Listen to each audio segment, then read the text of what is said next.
Tu sais, dans la vie, gringo, je suis quelqu'un de très timide, de très compliqué. Moi, je lui ai dit, hey bébé, tu veux monter dans ma caisse ou tu veux pas monter dans ma caisse? Elle est partie. On a cru que j'allais l'enlever. Bah, soi-disant, j'ai peur, j'ai pas de couilles. Adrien? Allô, Adrien? Je suis sorti, viens me frapper. Soi-disant, tu disais à tout le monde, à tous tes viewers, tu voulais me foutre un coup de batte dans la gueule. Allez, viens, je t'en la joue. T'es où? Oh, attention, Barracuda? Pas Barracuda. Ah. Bonjour à tous et à toutes et bienvenue. Je pensais que tu avais début de la vingtaine, mais sur le dernier live, tu as dit que tu as 28 ans. J'étais un peu choqué, car tu n'as pas la vie de quelqu'un de 28 ans. Tu habites encore chez tes parents, tes seules préoccupations et ton setup, etc. Honnêtement, que tu essayes à tout prix d'être streamer, je peux comprendre. Il vaut mieux faire ça que faire un taf de merde. Mais toujours habiter chez tes parents, etc., dans une vieille chambre sans vie sociale, c'est vraiment triste. C'est pour ça que je parlais aussi d'avoir peut-être des aides ou alors peut-être pas, même sans passer par les aides, tu vois. J'aurais voulu faire, et encore, rassure-toi, beaucoup de gens me disent, ouais, t'es un Tanguy, t'es ci, t'es ça, mais les gens jugent tellement, et ça me fait rire, parce que vous dites, ouais, mais Benji, t'es juste un feignant, t'es juste un mec qui dépend de tes parents. Pas du tout. Vraiment pas du tout. Ok, je vis chez eux, ok, j'utilise l'électricité, je peux comprendre, mais j'aide mes parents quand ils ont besoin d'un coup de main, quand ils bricolent ou quoi, je suis là. Quand mes parents sont malades, c'est moi qui va chercher les médicaments. Voilà. C'est moi qui fais pas mal de choses. Donc tu vas me dire, ouais, mais ça, tu peux bien le faire, même sans dépendre de tes parents. Je suis d'accord, mais voilà. Je préfère le dire, je suis là pour mes parents. Hein, et j'ai bien fait d'être là quand mon père s'était coupé. Hein. Il y a eu une drôle d'histoire, mais et mon père, il faisait la haie dehors. Il s'est coupé carrément le doigt. Son doigt est pendouillé. Hein. Il croyait qu'il allait le perdre. Au final, grâce à la magie qu'on appelle ça, des reconstructions, enfin, je sais plus comment on appelle ça, enfin, des opérations et tout, son doigt est pendouillé carrément. Hein. Il pissait le sang. Hein. Bah, heureusement que ma mère et moi, on était là parce que ça aurait tombé sur un jour où ma mère, elle travaillait. Et heureusement que j'ai le permis aussi. Ma mère, elle aurait travaillé, elle aurait pas pu être là. Je te prie de croire que ce jour-là, il perdait son doigt. Hein. Et il se vidait de son sang. Hein. Voilà. Donc, jour-là, ma mère n'aurait pas été là, bah, j'aurais dû aller le conduire à l'hosto et tout. Donc, pour ça que je fais gaffe, tu vois, quand je conduis et tout, j'ai pas envie de perdre mes points bêtement. Je respecte les limitations de vitesse et tout, tu vois. Donc, c'est pour ça que je suis bien content. Alors, tu dis, ouais, mais tu dépends de tes parents et tout, je peux bien comprendre. Il y en a, ils le disent, tu vois. Mais au moins, je suis là pour eux. Et comme ça, le jour où ils seront plus là, je me dirais, ben au moins, j'ai peut-être, bah, pas sacrifié ma vie, je dirais pas ça, mais au moins, j'ai été là pour eux, quoi. Parce que bon, un jour où ils vont être malades tous les deux, ou des trucs comme ça, qui vont s'occuper d'eux, en fait, tu vois. Donc, voilà. J'ai pas envie que le jour où ils partent, en fait, c'est ça que je me mets dans la tête, c'est le jour où ils partent, j'ai pas envie de me dire, bah, j'ai été inutile. Tu vois ce que je veux dire? Moi, je suis très famille. Même mon frère, l'autre coup, j'étais en live, il a dit, c'est vrai que toi, t'es très famille quand même.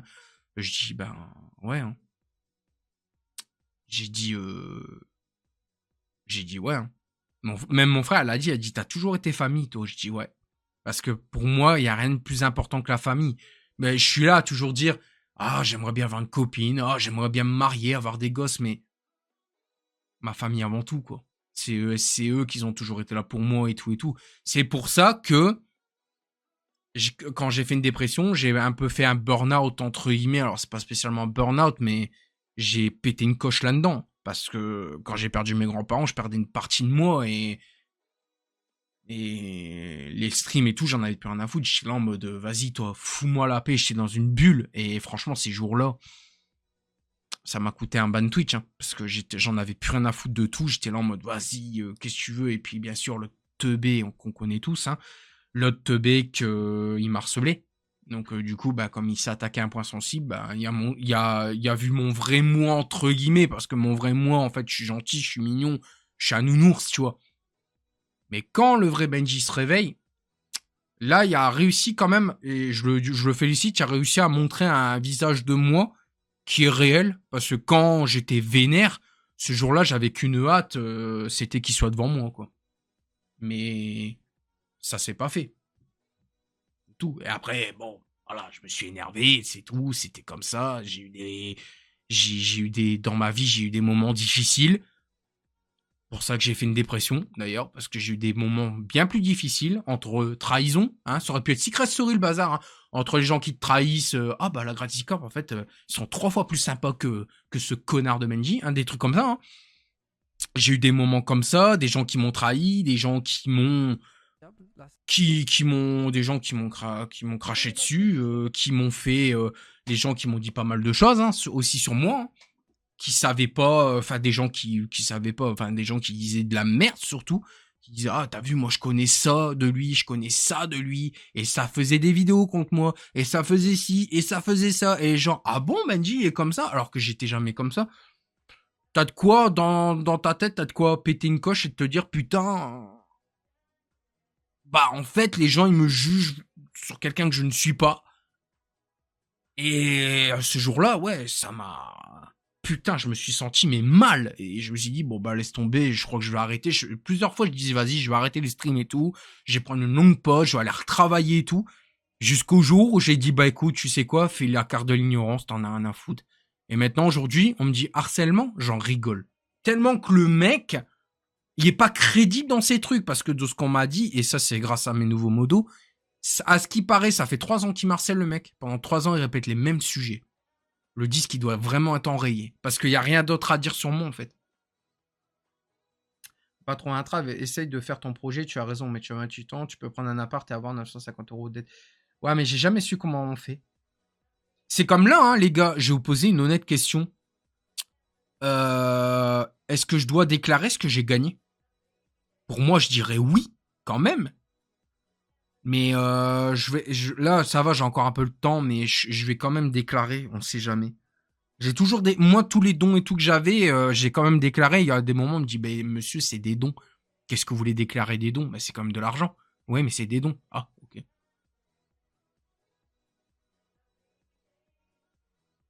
Si je fais ça, bah, je fais moins de 5000 € par an. Je fais moins de 5000 balles. Arrête de dire que tu déclares. J'ai voulu déclarer, oui. J'ai arrêté de dire que je suis un menteur. J'ai voulu déclarer. Je me suis renseigné. On m'a dit, bah, monsieur, vous faites plus de 5000 € par an. J'ai fait non. Bah, ça sert à rien. On m'a dit, votre argent que vous avez, c'est quoi? C'est dû à vos streams? Moi, je dis oui. C'est des gens qui font des subs, c'est des gens qui font des dons. On m'a dit, bah, c'est des dons, monsieur. Ben ouais, mais bon, les streamers pro, ils gagnent l'argent. Mais eux, c'est peut-être des partenariats et tout, certainement, mais... Si, je me renseigne, je me renseigne, les gars, c'est normal. Hein. Mes parents seront pas toujours là non plus, donc oui, je me suis renseigné. C'est vrai que ce qu'il dit là, faire 5000 € et tout, par an, c'est vrai que ça me parle, effectivement.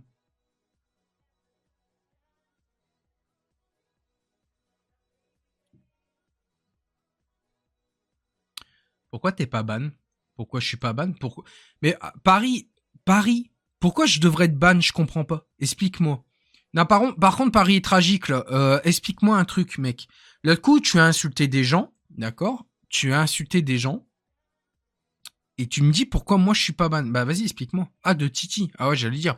Cela, je parle chill avec les gens. Tu vois, je vois pas pourquoi je serais ban, en fait.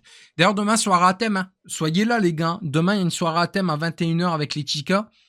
Et les gars, demain, je vous le dis, c'est du Fall Guys. Et on va être beaucoup, je crois. Et il y a le multi-stream. Donc du coup, là.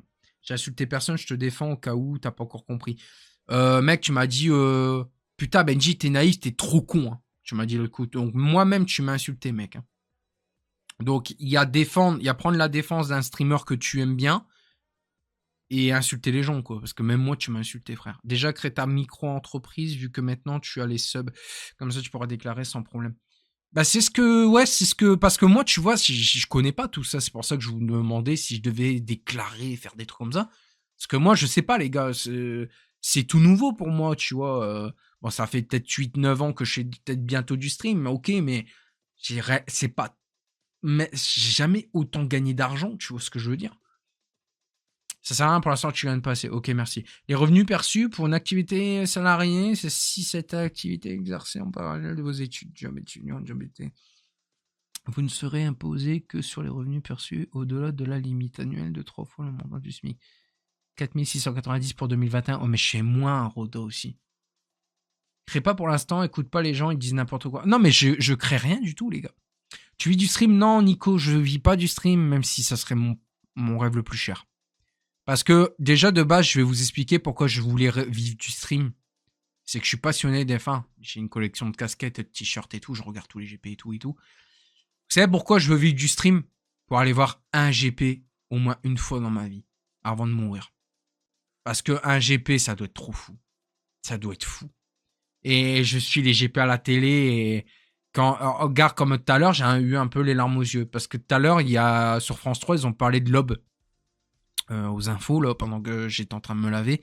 Et Lob, en fait, il a reconduit sa 306 Maxi de l'époque et il a pris des heureux chanceux qui ont été tirés au sort. Et les mecs, ils ont vécu un moment de rallye et il y avait des mecs qui ressortaient de la voiture, ils étaient en larmes, parce qu'ils vivaient leur passion. Et moi, je voulais vivre de ma passion, du stream, parce que c'est ce que j'aime faire. J'aime échanger avec les gens, j'aime parler, j'aime rigoler, surtout rigoler, quoi. C'est pour ça que j'ai des blagues de merde, tu vois. Et j'avais dit, le jour où j'y vais de mon stream, j'avais dit, la première chose que je fais, c'est de déjà faire un stage de pilotage de F1, quitte à me remettre à fond au sport, je l'aurais fait, tu vois. Donc ça, c'est un de mes rêves, conduire une F1, ou même une F3, ou une monoplace, quoi. Et j'avais dit, faire un stage de pilotage pour Subaru, si je pouvais conduire une 22B, parce que c'est ma voiture préférée. Et après, j'avais dit, aller voir un GP d'F1. Ça, c'est mes 3 rêves. Et mon frère, l'autre coup, il m'a fait mal enfin, il m'a donné les larmes aux yeux parce que mon frère m'a dit, ah ben, ça peut se faire, t'inquiète, un de ces 4, tu montres, tu viens chez moi, et tout, on ira voir le GP de Monaco, hein. C'est pas loin de chez moi et tout. Je te jure, j'avais une larme qui a coulé. Parce que Monaco, j'avais jamais l'occasion d'y aller parce que Monaco, pour moi, c'est loin. Moi, je suis dans le nord, tu vois. Moi, le plus proche, ce serait Spa-Francorchamps en Belgique. On a quoi, 2-3 heures de route, en tout cas, c'est ce qu'on m'a dit. Mais même le Grand Prix de Paul Ricard, pour moi, c'est trop loin. Et mon frère a dit, ouais, bah vas-y, on s'organisera ça un de ces 4, s'il faut, je te le paye et tout. Mais quand il m'a dit ça, mais j'ai crié, mais j'étais fou. Même ma mère a dit, ouais, pourquoi tu cries? J'ai dit, bah parce que mon frère, il m'a annoncé qu'on ira voir un GP d'F1. J'étais fou. Je tremblais, maman, elle faisait ça, j'étais blanc. J'étais trop bien. Après tout, je vois pas pourquoi les autres, ils peuvent avoir le privilège d'aller voir des GP d'F1 et pas moi. Moi aussi, je suis fan des F1. Bon, maintenant, Vettel, mon pilote préféré, il a pris sa retraite, mais qui sait, peut-être un jour, il va revenir en F1 et tu vois, là, j'ai des pilotes préférés. Alonso, Charles Leclerc, il y a Mick Schumacher, il y a pas mal de monde et j'ai envie d'aller voir un GP d'F1. Moi, même un rallye, je voulais y aller, mais après, j'ai dit rallye, si on tombe sur un temps où il pleut, tu vois. J'ai des rêves pleins à la tête, mais que j'arrive pas à réaliser. C'est fou. C'était comme une fois, j'avais dit à mes modos, j'avais dit, ouais, un de ces 4, on se voit, on se me bouffe ensemble, tu vois, ça aurait été trop nice, tu vois. Bon, après, ça fait pas partie de mes rêves, ça faisait partie de mes projets. C'est comme là, il y a beaucoup de gens qui me disent, pourquoi tu payes pas tes subs? Bah, parce que mes subs, ils veulent pas que je les paye. Parce que là, les 10 subs que j'ai, honnêtement, je suis honnête avec vous, les 10 subs que j'ai eu, je vous les partageais en 3. Une partie pour Léna, une partie pour Ambroise et une partie pour moi. Ils veulent pas. Ils veulent pas que je les paye. Ils veulent pas. Ils disent c'est ton fric. Mais je m'en bats les couilles que c'est mon fric, tu vois. Pourquoi avoir besoin de vivre du stream pour faire ces choses-là? Tu peux mettre de côté que ton RSA et tes subs. Je sais, Benny, mais je sais bien. Mais après, tu vois, moi, je suis quelqu'un qui pense à pas mal de choses plus tard. Parce que déjà, premièrement, j'ai mon permis, mais j'ai pas ma propre voiture. Et moi, tu me connais. Je suis cupide. Bah, cupide. Non. L'argent, je m'en tape. Mais si tu m'offres l'argent pour m'acheter une Subaru 22B, ma voiture de mes rêves, mais là, mec, je conduis, je fais gueuler le moteur, je bave de plaisir, hein, je te le dis tout de suite. Hein. L'autre coup, j'ai regardé, c'était quand? Hier soir, je crois. Hier soir, on regardait des bruits de Subaru 22B. Mon gars, j'ai eu la trique. Hein. Je suis désolé, je suis désolé, hein, mesdames, mais j'ai eu la trique. Hein. J'ai eu la trique, hein, parce que putain, le bruit, le ronronnement qu'elle a. Parce qu'on regardait en fait la vidéo de l'autre, comment il s'appelle, Scoot de Street, parce qu'il y a eu un crash avec sa Skyline. Il l'a mis en mode GTR, je voulais écouter le bruit, tu vois. Et en fait, j'ai pas fait le même bruit que dans Fast and Furious 2, parce que moi, j'aurais une Nissan Skyline, en vrai, comme lui, là, et là, je fais le même bruit que dans Fast and Furious 2. Hein. Quand il passe les vitesses, que ça fait pouf, Tu vois, des trucs comme ça, moi, j'aimerais trop, tu vois. Déjà, la Subaru, pourquoi je l'aime bien, la 22B? Parce que quand il passe ses vitesses, ça fait... Déjà, ce bruit, il est incroyable. Et plus le ronronnement de la voiture. Franchement, quand j'ai vu une Subaru, la première fois que j'ai entendu ce bruit-là dans la rue, je te prie de croire, j'avais quoi, peut-être 4-5 ans, je me suis retourné, je la lâchais pas des yeux. Hein. Et à chaque fois que je vois une Subaru, je ne la lâche pas du regard. Hein. Bah, à part quand je conduis, bien sûr, mais quand je conduis pas, quand je suis en passager, je me retourne comme ça, je la regarde pendant un moment. Hein. Comme les mecs qui sont fanas de Ford Mustang, de Dodge Charger et j'en passe. Hein. Cette voiture, elle me prend au trip. C'est ouf, les mecs. Ouais, j'habite dans le Nord, ouais. Tu mets ton Zub dans son pot. Non, quand même pas. Mais ça me fait kiffer. Les gens, ils peuvent pas comprendre qu'un bruit de moteur, ça peut faire sensation. Mais mec, quand je regarde le bruit... Alors, il y en a, ils aiment pas le bruit de la Ferrari en 2019, mais le bruit qu'elle faisait, moi, j'aimais bien. C'est l'injection. Ouais, mais je sais, mais... Perso, mon voisin, il a la Subaru, je sais pas quoi, une Preza, je m'en bats les couilles. Ah, mais putain, toi, t'as de la chance, mec. On appelle ça un dump. Moi, je l'ai sur une Audi, c'est une dump valve. Plus admission dynamique. Ok, bot, merci, mais... Du coup, moi, je m'y connais pas, mais quand j'entends le bruit, j'ai regardé des vidéos, j'étais là en mode, mais... C'est poétique.